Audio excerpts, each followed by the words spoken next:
নমস্কার দিদি, আমার নাম রানী। ওই সুরেশ বলেছিল আপনার কাজের লোকের দরকার। আরে হ্যাঁ হ্যাঁ, তোমার অপেক্ষাতেই ছিলাম, এসো।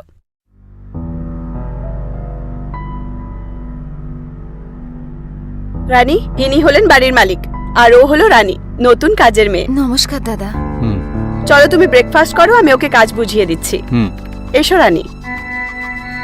এটা হলো আমাদের কিচেন, আর এখানে বাসনপত্র রাখবে, আর এই যে ওইদিকে চামচ।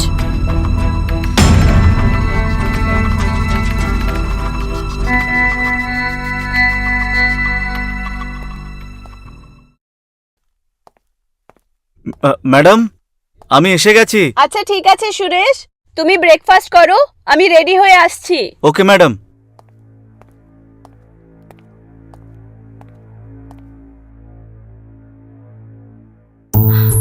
কি করছো তুমি? বৌদি দেখে নেবে। ভয় পাচ্ছিস কেন? আমি আছি তো। এমনিতেও ম্যাডাম নিজের কামরায় ব্যস্ত, কিছু সন্দেহ পাবেন না। এমনিতে উনি বললেন যে তুমি খেয়ে নাও, তাই তো করছি। চল ছাড় আমায়, আমার কাজের না আজকে প্রথম দিন, আর প্রথম দিন নালিশ শুনতে চাই না। আমার কথা কখনো কখনো শুনে নে। তোর কি আবদার? একটা কিস দিয়ে দে। এখন এখানে চলে এসেছি না, তোর সব আবদার পূরণ করব। আচ্ছা।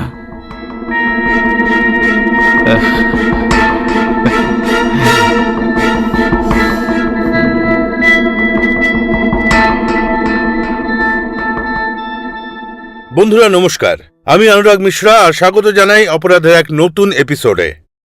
বন্ধুরা, বাড়িতে মালিক এবং কাজের লোকের সম্পর্ক একটা সম্মান আর বিশ্বাসের উপর টিকে থাকে, কিন্তু যখন এই সম্মান আর বিশ্বাসে কোনো অবৈধ সম্পর্কের কলঙ্ক লেগে যায়, তখন জন্ম নেয় অপরাধ।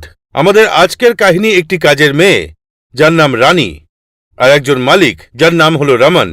এদের মধ্যে অবৈধ সম্পর্কের কাহিনী। তাহলে দেখে নেওয়া যাক কি হবে এর পরিণতি এই অবৈধ সম্পর্কের।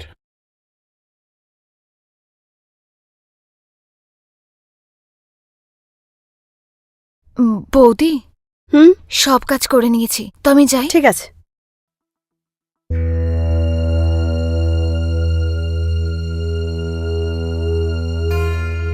এ কি মীনাক্ষী, হ্যাঁ, সুরেশ এখন আসেনি? আমি তোমাকে বলতেই ভুলে গেলাম, ওর কল এসেছিল, ওর কিছু একটা কাজ আছে, বলল যে ডাইরেক্ট অফিসে চলে যাবে, ওখানেই দেখা হয়ে যাবে। আচ্ছা ঠিক আছে, আমি আসছি, বাই।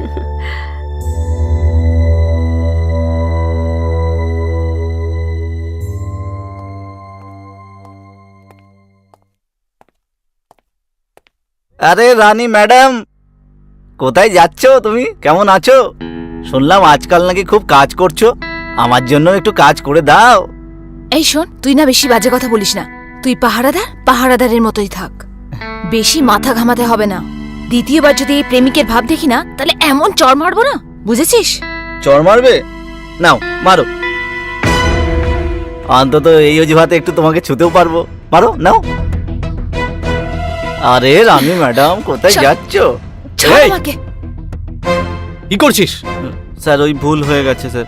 তোকে এখানে দেখাশোনা করার জন্য রাখা হচ্ছে, তুই নোংরামি করছিস? লজ্জা করে না তোর? স্যার, সলভ হয়ে গেছে স্যার। দ্বিতীয়বার যদি এরকম করিস না, তাহলে পুলিশে কমপ্লেন করব, মনে রাখিস। যা গিয়ে নিজের কাজ কর। হ্যাঁ স্যার। তুমি ঠিক আছো? হ্যাঁ দাদা। কোথায় যাচ্ছ? ঘরে। চলো, আমি ছেড়ে দিচ্ছি। না না দাদা, আমি চলে যাব। আরে আমি ওই দিকেই যাচ্ছি, চলো, আমি তোমায় ছেড়ে দেবো, চলো।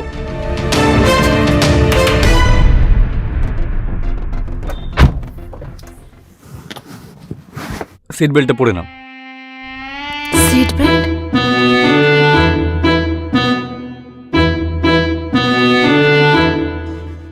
আমি লাগিয়ে দিচ্ছি।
দাদা চা এনে দি?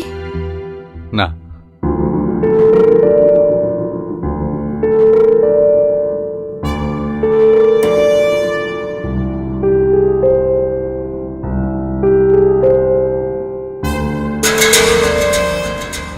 রমান আর রানীর মাঝে একটা না বলা বাসনা জেগে উঠছিল। দুজনেই এই বাসনাটাকে বুঝতেও পারছিল, কিন্তু কেউ কিছু বলছিল না, কারণ এদের দুজনের মধ্যে সম্পর্ক ছিল একজন মালিক আর একজন চাকরানীর। আচ্ছা, এই ভালোবাসা কি পরিণতিতে পৌঁছবে? প্রশ্ন আরও অনেক আছে। এই ব্যাপারটা কি রমানের বিবি মীনাক্ষী জানতে পারবে? আর একটা প্রশ্ন এটাও আছে যে সুরেশ, যে রানীর প্রেমিক, সেও কি এই ব্যাপারটা জানতে পারবে? কথায় আছে ভালোবাসা লুকোনো যায় না। তাহলে কি রমান আর রানীর এই সম্পর্ক লুকোনো যাবে? আসুন দেখা যাক।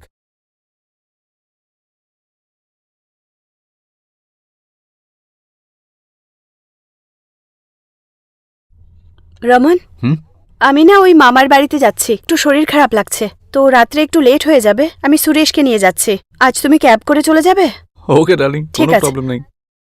রানী, স্যারকে ব্রেকফাস্ট দিয়ে দাও। ঠিক আছে দিদি। ঠিক Bye. আছে, বাই।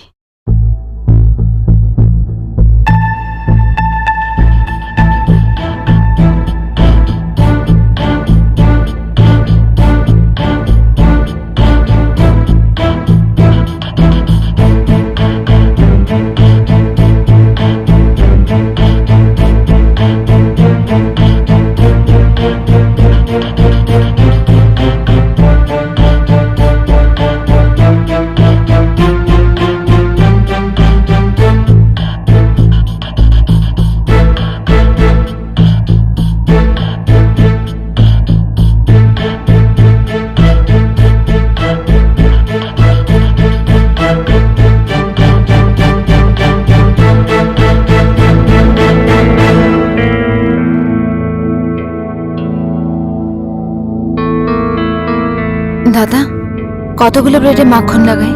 দুটো।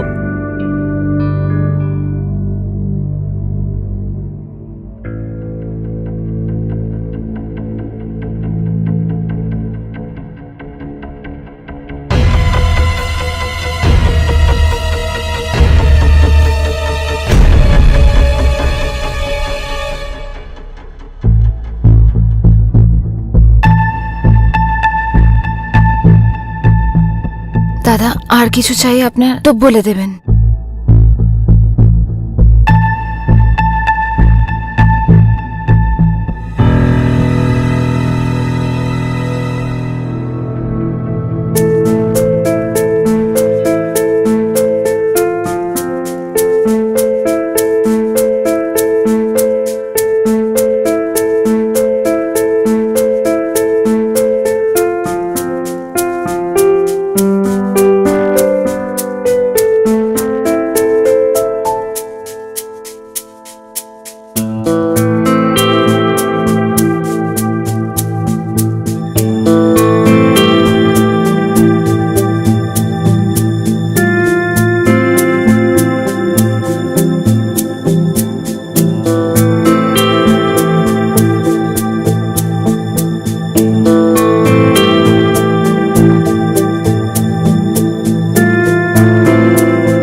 দাদা, দুধ উবলে উঠছে। এমনিতে আমার ভেতরেও অনেকক্ষণ ধরে কিছু ফুটছে। কই, সেদিকে তো তুমি লক্ষ্য করলে না? দাদা, মনে হয় আপনার খুব তাড়াহুড়ো আছে। আমার মনে হয় আমি একটু দেরি করে ফেলেছি। এবার আর করবো না।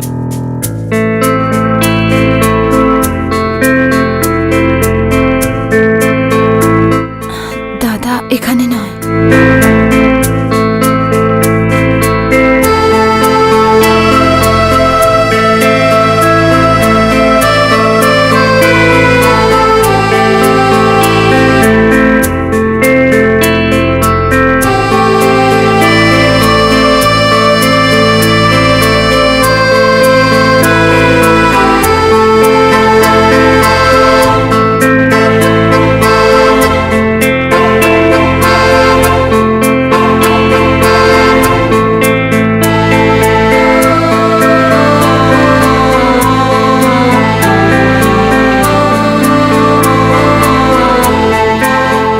জানো, যখন তুমি লজ্জা পাও না, তোমায় দেখতে দারুণ লাগে।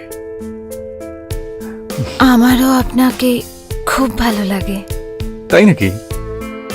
তো আমাকে আগে বলনি কেন? আসলে যদি বৌদি দেখে নেয় তো? মেম সাহেবকে বলবেটা কে? তুমি? আমি তো বলবো না।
সরি দাদা, ওই আমি বৌদির নাইটি পরে নিয়েছি।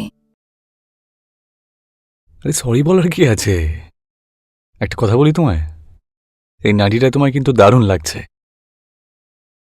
সত্যি দাদা?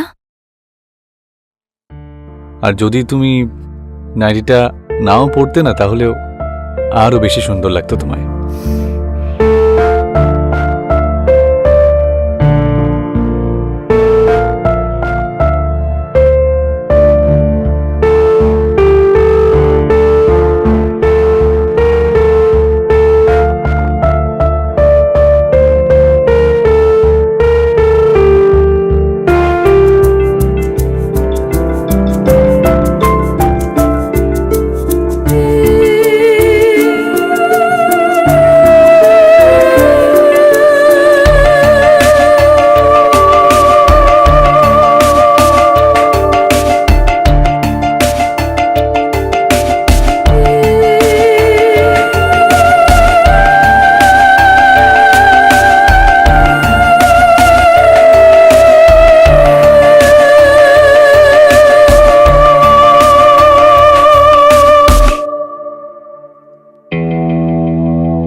ওই দাদা, আপনি আমার সাথে বিয়ে কবে করবেন?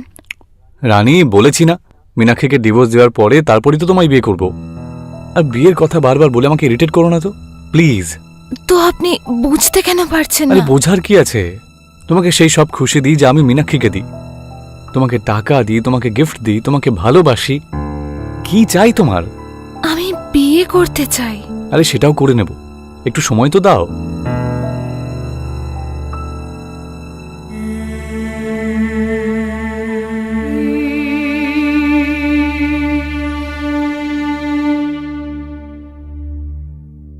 রমন আর রানীর এই অবৈধ সম্পর্ককে রানী একটা নাম দিতে চাইছিল। ও রমনকে বিয়ে করে ও স্ত্রী হতে চাইছিল, কিন্তু সত্যি বলতে রমনের কাছে এটা অসম্ভব ছিল।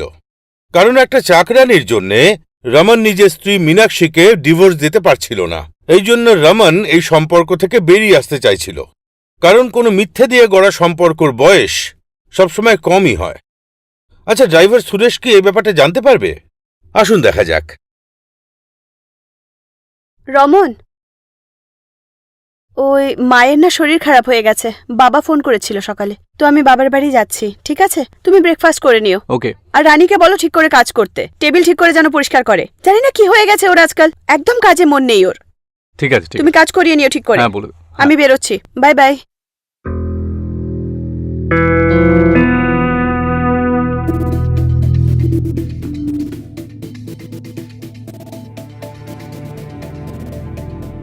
সুরেশ, হ্যাঁ ম্যাডাম। পরিষ্কার করেছো হ্যাঁ গাড়ি? ম্যাডাম, আসুন। মামার বাড়িতে যাব প্রথমে।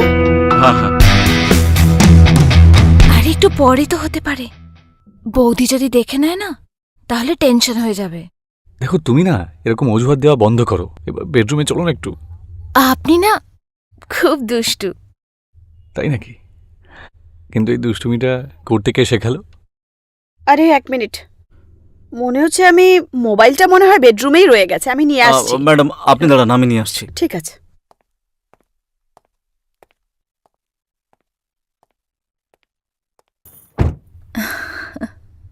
এমনিতে তোমার মেম সাহেব বলছিল যে আজকাল নাকি তোমার কাজে মন নেই। আজকাল আমার মন আমার দাদার ওপর চলে এসেছে। তুমিও রোম্যান্টিক হয়ে গেছো, হ্যাঁ?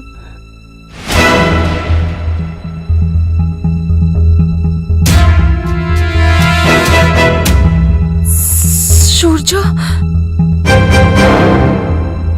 সূর্য, সূর্য, সূর্য, আমার কথা শোন। তুই এখানে কাজ করতে এসেছিলি না ফুর্তি করতে? হ্যাঁ, যেরকমটা তুই ভাবছিস সেরকম কিছু না। দাদা, দাদা। আমি কানা নই, আমি সবকিছু নিজের চোখে দেখলাম। আর সাহেব, আপনি, আপনার থেকে এটা আমি আশা করিনি। দেখো সুরেশ, তুমি যা দেখেছো নিজের মালকিনকে বলার দরকার নেই। মুখ বন্ধ রাখার জন্য তোমার যত টাকা লাগবে আমি তোমায় দিয়ে দেব। টাকা? আমি টাকা চাই না সাহেব, আমি একে ভালোবাসি।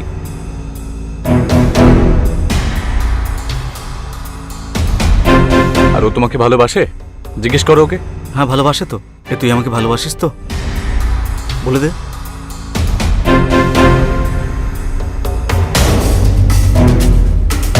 ও যদি তোমাকে ভালোবাসতো না তাহলে ও আমার সঙ্গে থাকতো না আজকে। দেখো সুরেশ, আমার কথাটা বোঝার চেষ্টা করো। কাল থেকে তোমায় আর কাজে আসতে হবে না। প্রত্যেক মাসে স্যালারির সাথে তুমি এক্সট্রা টাকা পেয়ে যাবে, এটা আমি তোমায় কথা দিলাম।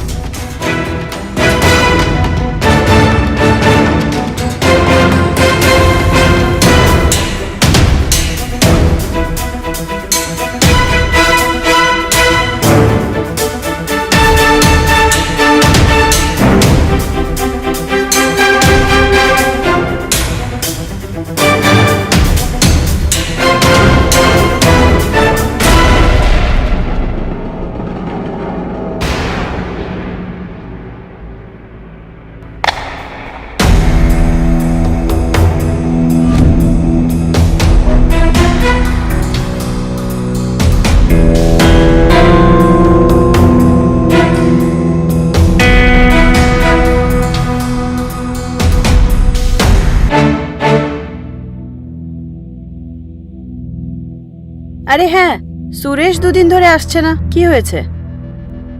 ও আর আসবে না, ওর ফোন এসেছিল। ও বলছিল যে বাড়ির কাছে একটা কাজ পেয়ে গেছে, তাই ও কাজ ছেড়ে দিল। বিনা বলে কি করে ছেড়ে দিল? যাই হোক, ছাড়ো, তুমি অন্য ড্রাইভার দেখে নাও তো।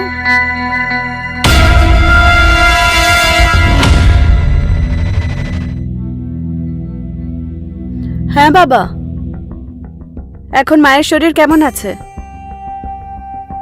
আচ্ছা ঠিক আছে, আমি কিছুক্ষণের মধ্যেই আসছি। হ্যাঁ ঠিক আছে।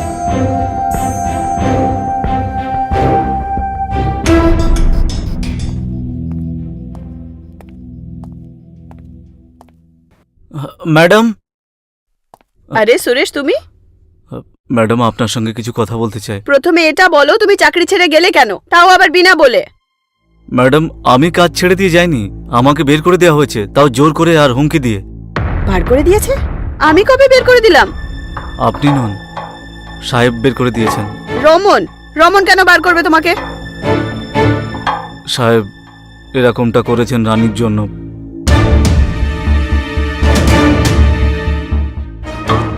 স্যারের মন বদলে গেছে রানীকে দেখে।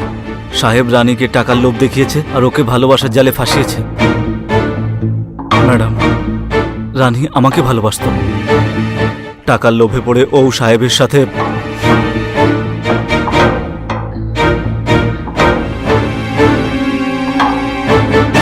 কিসব ফালতু কথা বলছো তুমি সুরেশ? এরকম হতেই পারে না, রমন আমার সাথে এরকম করতেই পারে না, ও শুধু আমাকে ভালোবাসে। ম্যাডাম আমার কথা যদি বিশ্বাস না হয় তাহলে নিজের চোখে গিয়ে দেখুন না। আপনি বাড়িতে না থাকলে সাহেব তার ঝিয়ের সঙ্গে কি করে সেটা নিজের চোখে গিয়ে দেখুন না, যান আপনি।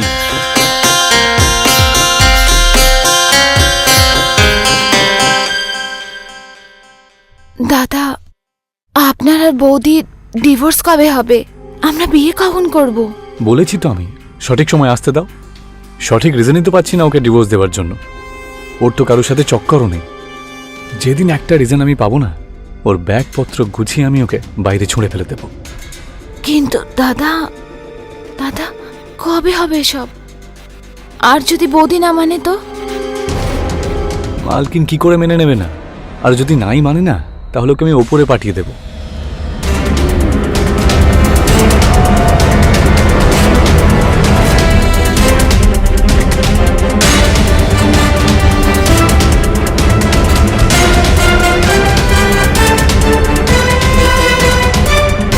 দেখলেন তো ম্যাডাম, ম্যাডাম আমি শুধু চাই যে রানীকে ছাড়িয়ে দিন সাহেবের কাছ থেকে, ব্যাস, আর কিছু চাই না আমি।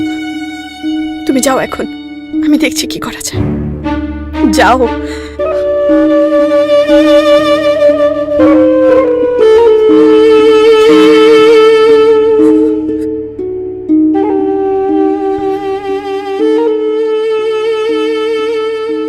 আরে মীনাক্ষী, আমাদের তো ডিনার করার জন্য বাইরে যাবার কথা ছিল, তাহলে তুমি এসব কি বানিয়েছো?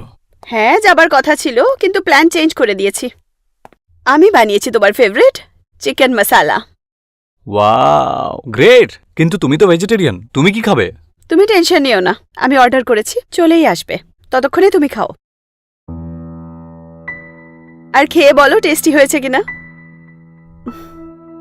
তুমি যখন রান্না করেছো টেস্ট তো হবে। কেমন হয়েছে? অ্যামেজিং, সত্যি দারুণ খেতে। আরো সিরিয়াসলি নাও। খুব ভালো রান্না করেছো। Thank you. আমাদের তো ভুল হচ্ছিল, রেস্টুরেন্টে গেলে কোনো লাভই হতো না। তুমি এত ভালো রান্না করেছো। ইয়েস। তোমার খাবারটা কখন আসবে তাহলে? চলে আসবে, তুমি টেনশন নিও না, তুমি খাও। হুম। ভালো করে খাও। আরো দেবো? না, আগে খেয়ে তো নিও।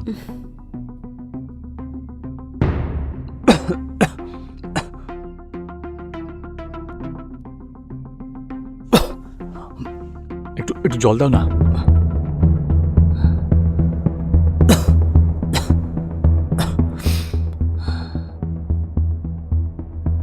জল জল দাও।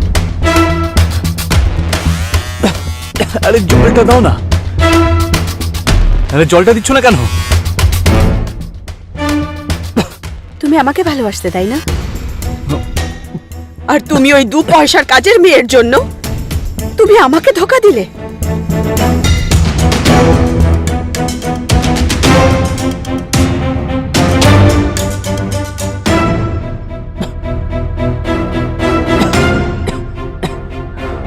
মীনাক্ষী, মীনাক্ষী তুমি এটা কি রান্না করেছো?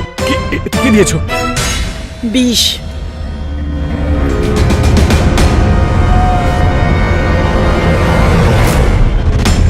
মীনাক্ষী প্লিজ জল। রমন, আমি তোমার জন্য কি কি করলাম, এত ভালোবাসলাম তোমায়। জল দাও। তুমি আমাকে কি দিলে? ধোকা। জলটা দাও মীনাক্ষী প্লিজ। রমন, খাও, তোমার জীবনের শেষ খাবার, যত খাবার খেয়ে নাও।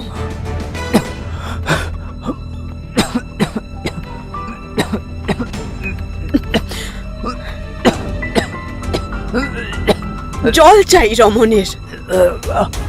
রমনকে জল দিচ্ছি, অনেকগুলো জল দিচ্ছি।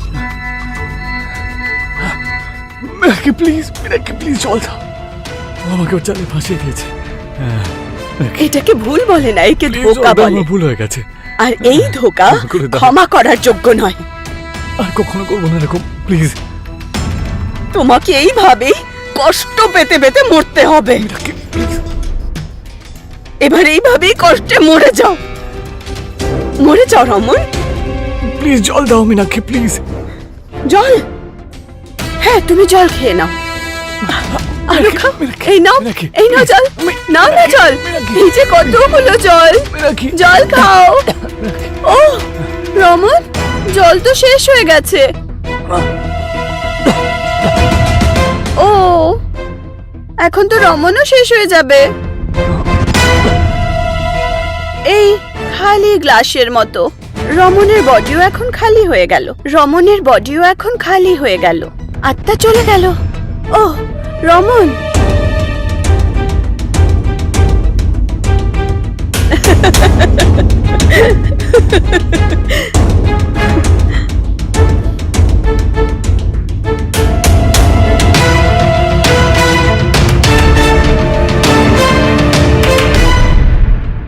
রানী আর রমনের এই অবৈধ সম্পর্কের জন্য মীনাক্ষীর তিল তিল করে গড়ে তোলা সংসার ভেঙে গেল।